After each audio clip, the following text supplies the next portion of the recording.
বোনরা শুনছে তো, বিবাহিত ভাইরা শুনছেন তো, তোমরা অবিবাহিতরা শুনছো তো।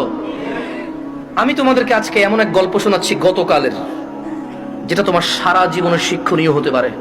আর আজকের দিনে আমি বিলিভ করি, যদি আমি এরপর আর একটা বক্তব্য না দিই, একটা হাদিস, একটা আয়াত না বলে, যদি ওয়া আখিরু দাওয়ানা আলহামদুলিল্লাহি রাব্বিল আলামিন বলে চলে যাই, আমার এখানে আসা সার্থক। যদি তোমরা বুঝতে পারো আমার কথা, তোমরা মনোযোগ দিয়ে শোনো।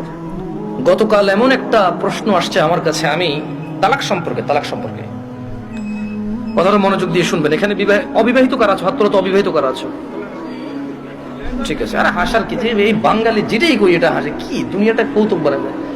অবিবাহিত কে আছে এটা কি হাসার কিছু হয়ে গেল? কি মানে বুঝলাম না জিনিসটা, এইটাও হাসার কিছু?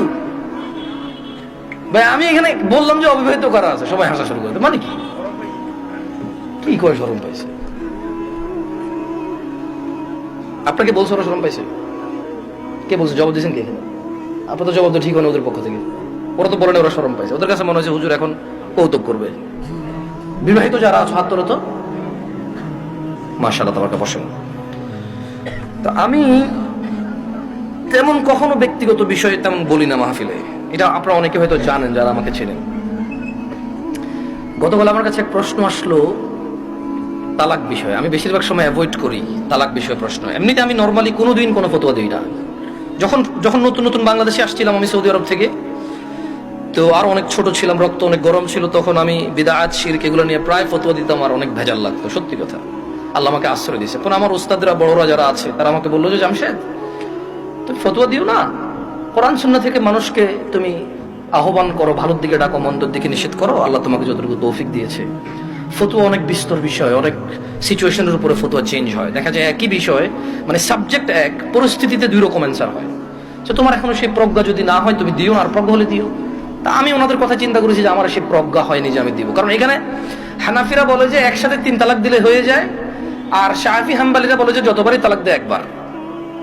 এখন যারা হানাফি নিজেদেরকে বলে, ওনারাও কিছু দলাইল পেশ করে, আর যারা শাফি মালাকি আছে বা আহলে হাদিস সালাফি আছে, তারাও সূরা বাকারার মধ্যে যেমন তালাকু মাররাতান, তালাক 2 বার, মানে 2 দফায়, এভাবে দিয়ে বলে। তো আমি চিন্তা করছি এটা বড়দের বিষয়। কার বিষয়?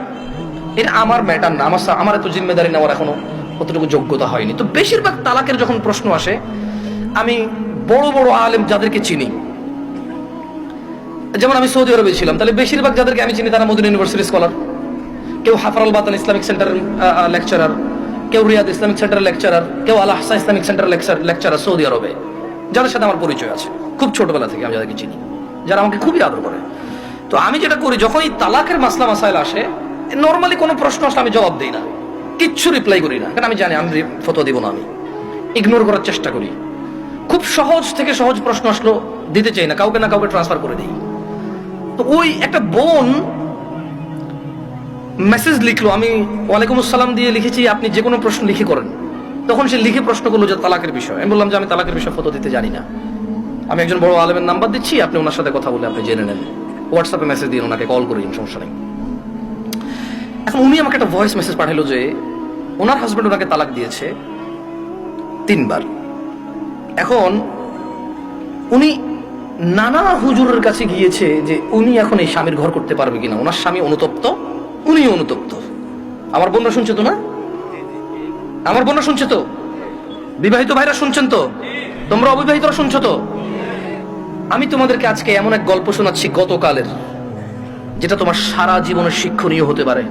আর আজকের দিনে আমি বিলিভ করি, যদি আমি এরপর আর একটা বক্তব্য না দিই, একটা হাদিস, একটা আয়াত না বলে, যদি ওয়া আখিরু দাওয়ানা আলহামদুলিল্লাহি রাব্বিল আলামিন বলে চলে যাই, আমার এখানে আসা সার্থক। যদি তোমরা বুঝতে পারো আমার কথা, তোমরা মনোযোগ দিয়ে শোনো। তো বললো যে আমি বেশ কিছু হুজুরের কাছে যতটুকু আমি আমাকে বলেছে যে আমি আহমদুল্লাহ হুজুরকে মেসেজ করেছি, উনি রিপ্লাই করেনি, আমি আজহারি হুজুরকে মেসেজ করেছি, রিপ্লাই করেনি, আমি আব্দুর রাজ্জাক বিন ইউসুফ হুজুরকে মেসেজ করেছি, উনি রিপ্লাই করেনি, আমি কুয়াকাটা হুজুরকে মেসেজ করেছি, রিপ্লাই করেনি, আপনি জামশেদ মজুমদারের ফেসবুকে মেসেজ করেছি, রিপ্লাই করেননি, এর মধ্যে কেউ রিপ্লাই দেয়নি। আপনি আমাকে ওয়ালাইকুম আসসালাম রিপ্লাই দিয়েছেন হোয়াটসঅ্যাপে মেসেজ দেওয়াতে। আমাকে একজন হুজুর বলল আমি আমার স্বামীর সাথে থাকতে পারবো একটা হারাম কাজের মাধ্যমে। কি কাজের মাধ্যমে? হারাম কাজের মাধ্যমে। আমি চিন্তা করলাম, হুজুর যদি বলে হারাম কাজের মাধ্যমে থাকতে পারে, তাহলে হুজুর নিজে তো এটাকে হারাম বলছে, জিনিসটা কি?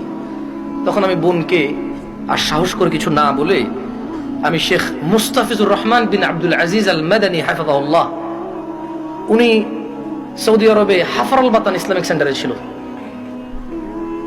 খুব আদর করে আমাকে। আমি বললাম যে আমি একজন বড় আলেমের নাম্বার দিচ্ছি, আপনি ওনাকে কল দিয়ে আপনার মাসলাটা জেনে নেন, আমাকে আপনার পুরো কথা খুলে বলার দরকার নাই, আপনি ওনার সাথে ডিসকাস করেন। ঠিক 2 ঘন্টা বা 3 ঘন্টা পর উনি আমাকে মেসেজ দিল যে হুজুর আমি তো আপনার সাথে কথা বলতে চাই। আমি বললাম যে আমি আপনার সাথে কথা বলবো না, আমি আপনাকে যার নাম্বার দিয়েছি যদি ওনার কথায় আপনার কিছু বুঝে না আসে তাহলে আমার কথা আপনার বুঝে আসবে না। বলে যে না হুজুর, ওনার সাথে আমার স্বামী কথা বলেছে, তবে আমার স্বামী একটা বিষয় গোপন করে কথা বলেছে, গোপন করে কথা বলার পরেও হুজুর বলেছে যে তালাক হয়ে গেছে, কিন্তু এখন আমার স্বামী হাফেজে কোরআন, আলেম পাস, আমার স্বামী বলছে তালাক হয় নাই। আমি বললাম যে ওকে, আপনি শেখকে কল করে বলেন যে আপনার স্বামীটা গোপন করেছে। বলে যে আমি ভয় পাচ্ছি ওনাকে কল দিতে, কারণ আমার স্বামী কথা বলে, শুনি আবার কি মনে করে। আমি বলছি উনি কিচ্ছু মনে করবে না, আমি ওনাকে ফোন দিচ্ছি, আপনি কথা বলেন, ভদ্রমূল্যে কথা বলবে না। তখন জোহরের টাইমের সময় হয়েছে, আমি ফোন দিলাম এবার, মানে আমার একটু মেজাজ খারাপ হয়েছে। কি খারাপ হয়েছে?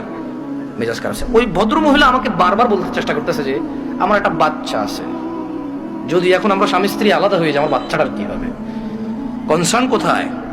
বাচ্চা। আমি কল করলাম, কল করে বললাম আপনি তালাক হয়েছেন বা হন নাই, আমি কি এরকম কিছু বলছি? বলে যান না।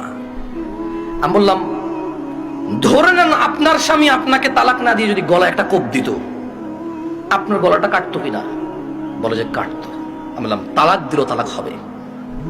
এবারে হুঁশে দিছে না বেহুশে দিছে, রাগ করে দিছে না আদর করে দিছে, মজা করে দিছে নাকি দুষ্টামি করে দিছে,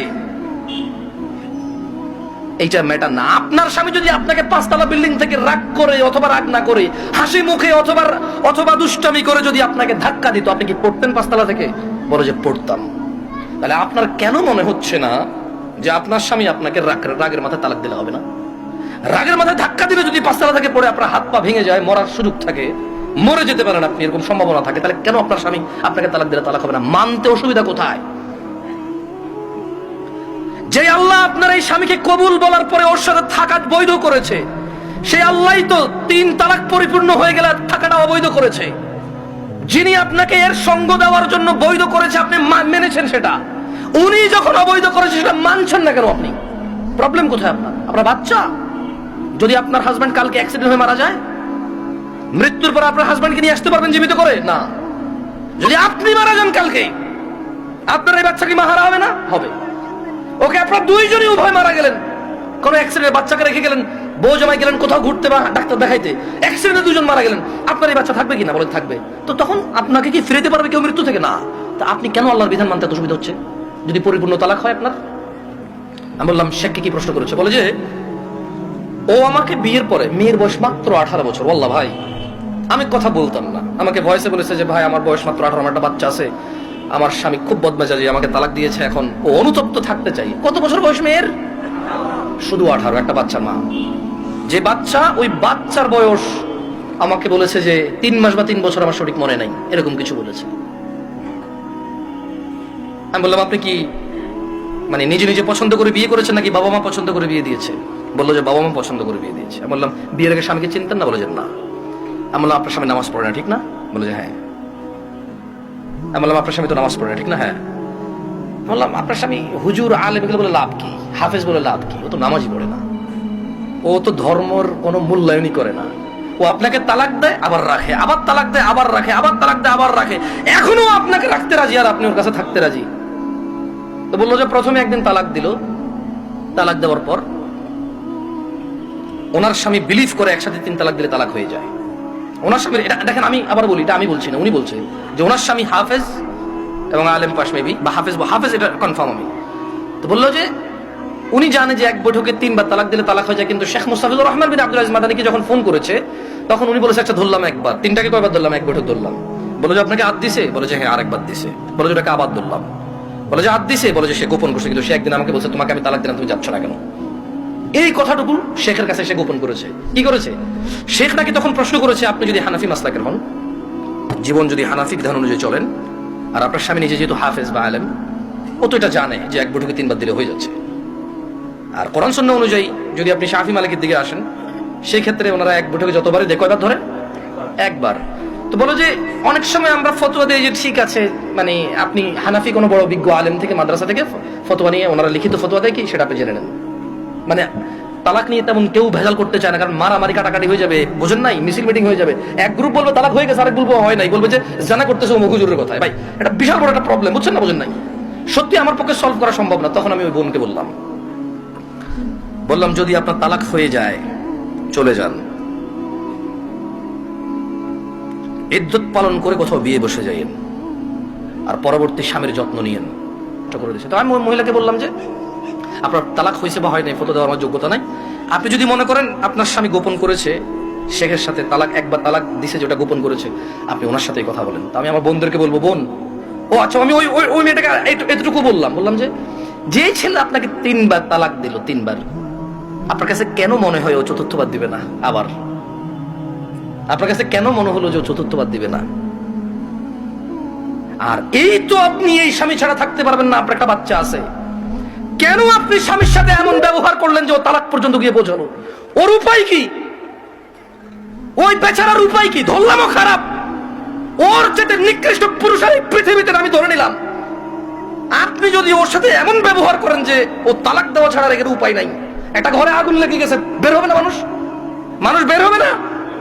এই দরজা বন্ধ, সেই দরজা বন্ধ, সেই দরজা বন্ধ, জানালা দিয়ে হলো তো মানুষ বের হবে না? তা আপনি এমন এক সংসারের মধ্যে কেরেঙ্গাল লাগাই দিয়েছেন, কিস্সা কাহিনী লাগাই দিয়েছেন, এমন এক অশান্তি লাগাই দিয়েছেন, ও আর তালাক ছাড়া বেরোতে পারছে না এখান থেকে। এমন করলেন কেন? এই যে এখন কান্নাকাটি করতেছেন, এমন করলেন কেন? এই যে বলতেছেন আমি এখন ধৈর্য ধরবো, আমি আর মুখে মুখে বলবো না, আমি আর ওর অপছন্দ হয় ওর বাবা মায়ের সাথে খোটাখুটি করলে এখন আর করবো না, আমি আগে কেন ভাবেন নাই? আমি আমার বোনদেরকে বলবো, তোমার স্বামী আছে, ওকে গুরুত্ব দাও।